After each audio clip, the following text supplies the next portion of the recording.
tey moom je pense que am naa mbégte le département de Pikine les grands cadres du département de Pikine qui organisent benn forum au 17 au 18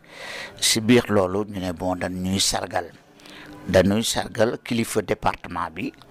ñoo xam ne au moins marqué nañu seen empreinte dans le département de Pikine ñu xalaat boole Massi donc c'est une fierté vraiment fierté bu rëy la fierté pour tout le département de Pikine et qui connaît Pikine xam ne loolu jaadu na te normal na parce que au moins am nañu passage dans le département de Pikine passage bi je pense que kii Pikine wax rek xam nga ko parce que on était bien formé depuis découpage bi ñu koy def entre Pikine Guédiawaye Pikine di ñëwal boppam El Hadji Kabir Mbodj di yor la ville de Pikine depuis plus de 40 quelques années on avait 22 ans maak le feu Ndiaga Thiam on a servi le département de Pikine donc lu mel noonu su fa nekkee pendant 40 ans ñu liggéey département de Pikine te li fi nekk lépp si kàttanu suñu borom yàlla dogal fekke nañ ko bokk nañ si ñu ko mbëbët bokk nañ si ñu ko defar parce que luñ fi tabax luñ fi dekk même maison luñ fi am rek yàlla dogal na dugal nañ ci suñu loxo donc c'est normal que su ñuy taxawee tey organiser lu mel nii na dañu si sargal jaadu na bon trop grand sëriñ bi nag du lu ñuy xëccoo du lu ñuy wuti parce que loolu Pikine ñoo xalaat parce que ça vient de Diouk le maire Badro Diouk moo njëkk wax ne léegi dépassé nga cadre lu maire mënutoo ko doon parce que ëpp nga loolu te yàlla def na yaay kilifa tout le monde on pense que Pikine maintenant il est temps que Pikine am grand sëriñ bon titre la rek doo ay titre la du ñu xalaat ne peut-être man porté naa loolu pour dans l'opposition et le pouvoir ñëpp doon njaboot gi pour ñu am kilifa boo xam ne il est au-dessus de ça pour gérer ko moo tax on a sorti le mot de grand sëriñ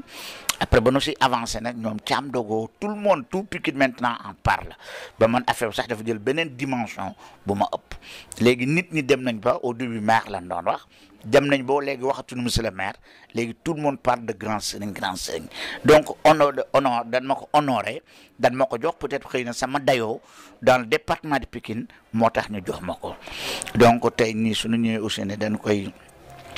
ko bëgg dëggal dañ ko bëgg defar dañ ko bëgg dëggal imposer ko donc c'est une fierté et dama koy accepter parce que ñun moomuñu suñu bopp Pikine moonu moom Pikine la ñuy liggéey su Pikine choisir ne peut-être ñun fii la ñu toll dayoo boobu la ñu toll pour jox ñu ko su dañ koy récupérer dañ koy jël donc ma am si fierté bu baax a baax di leen remercier te lii ngeen ma defal nag moom si boppam El Hadji Kabir Mbodj ngeen ko defal parce que dans la vie ku nekk am na référence te Kabir Mbodj man mooy sama référence maag le feu Ndiaga Thiam ak ñoom Badro Diouk parce que kuy Pikine waa ku ne rek war nga delloo njukkal El Hadji Kabir Mbodj parce que nag dëgg nag neexul ba neexul ñëpp jaar nañ fi mais li mu fi def si ville de Pikine kenn defu ko fi donc même ñuy liggéey au niveau de la ville de Pikine 3/4 yi fay liggéey yëpp moo leen fa dugal donc kooku tamit c'est quelqu'un à remercier c'est quelqu'un à féliciter di ko ñaanal yàlla may ko wér may ko gudd fan. En fait ñu sax dañ si def benn dîner de gala waaw dîner di ko def fu ñu koy defee ñu ngi koy defee si ville de Pikine waaw foofu mooy symbole bi aussi parce que waa Pikine suñu jugee di def benn affaire fu nekk am na symbole te symbole bi mooy ville de Pikine foo xam ne vraiment sama jeune frère sama rak sama xarit sama confident sama partout tout le monde sait nos relations entre man ak Ablaye on a des relations yoo xam ne c'est pas une relation politique mais c'est une relation de famille donc tey suñ koy defee si ville am fi mu nekk moom en tant que maire te ci nag je vais insister aussi pour vous dire que ne nag moom rek moo fi doon nag deuxième maire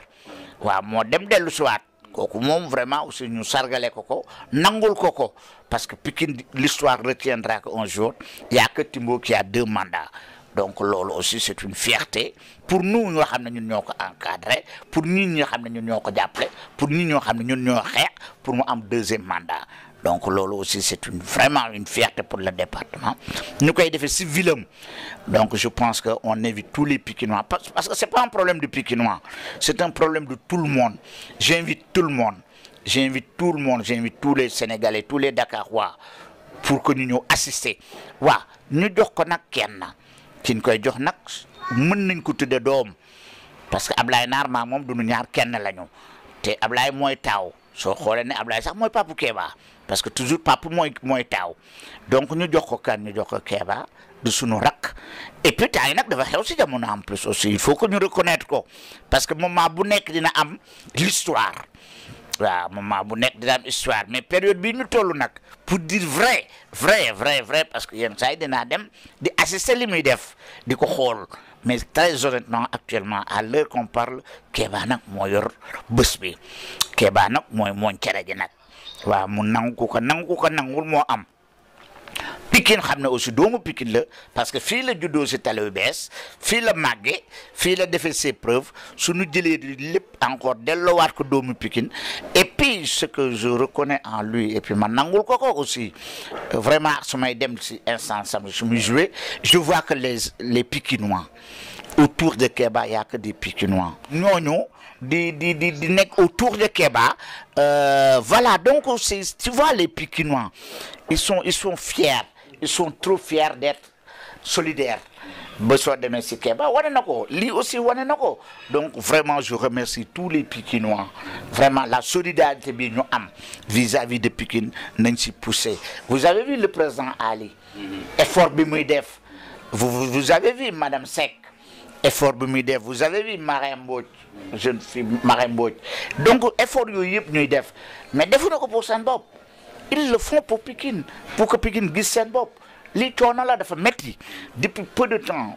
yëpp maa ngi leen di assister maa ngi leen di xool ñu ngi dem di def du leen ñu si dugg. Pourquoi? Pour l'intérêt de Pikine, pour au moins satisfaire waa Pikine, pour au moins que Pikine am benn lieu boo xam ne te le jour boobu dîner débat boobu que les Pikinois se retrouvent ñu waxtaan changer waat des cartes de visite waxtaanaat. Je pense que c'est une très bonne chose pour le département de Pikine. Am na ñoo xam ne mënuñu manquer Pikine, am na ñoo xam ne ay symbole lañu Pikine et puis c'est une référence pour moi les jeunes que je vois actuellement ku mel ni Ali, ku mel ni Madame Seck, ku mel ni madame kii Mbodj, Marème Mbodj, ñooñu ay référence lañu. J'ai dit ça au maire de la ville, j'ai dit ça à Modou Gueye. Comme mel ni Modou Gueye aussi c'est une référence dans le département de Pikine que ñu nangul ko parce qu'il a géré l'AS Pikine combien de temps ah te mosoo si dégg taw il y avait d'autres personnes yoo xam ne géré nañu l'AS Pikine qui connaît bien l'AS Pikine tout le temps il y avait des problèmes mais avec Modou il y a pas de souci il y a pas de problème il le gère avec diplomate. C'est vraiment c'est quelqu'un qu'on peut compter te ñun ñëpp ñu ngi koy ñaanal Modou que Pikine vraiment porté ko def ko Macky Sall jox ko un bon ministre parce que on souffre de ça. Merci vraiment mon jeune frère. Tu sais Magueye pourquoi je l'adore? Je l'aime bien et puis il le sait lui-même parce qu'on a travaillé pendant 7 ans. Il était le premier adjoint maire de la ville. Te Magueye c'est quelqu'un qui est très correct, plein de personnalité. Il a des valeurs Magueye. Magueye c'est quelqu'un que Pikine a besoin de son talent, de son comportement et de ses valeurs. Donc Magueye, il faut que tu reviens. Il faut que tu reviens. Bon, tu es là, c'est vrai, mais nous, il faut qu'on te porte. Nous, tu es un cas dans le département de Pikine. Rassure-toi que tu as des frères, tu as des grands frères, tu as des amis. Magueye, vraiment, je vous remercie. Et puis, le courage que, bon, pas courage, mais le fait que de donner ça, dites-le ça, vraiment, Warren est un Pikinois. Magueye, en passant, de le remercier. Vraiment, je suis très, très, très, très fier de toi. Et puis, quand tu le dis, vraiment content. Et puis, en plus, j'appelle tous les Pikinois, que tous les Pikinois, nous, Inch'Allah, c'est dîner de gala bobo. Parce que c'est important pour nous, c'est important pour Pikine. Retrouvaille la rek, waktan la, du lenn luñ fi wut wudul se retrouver.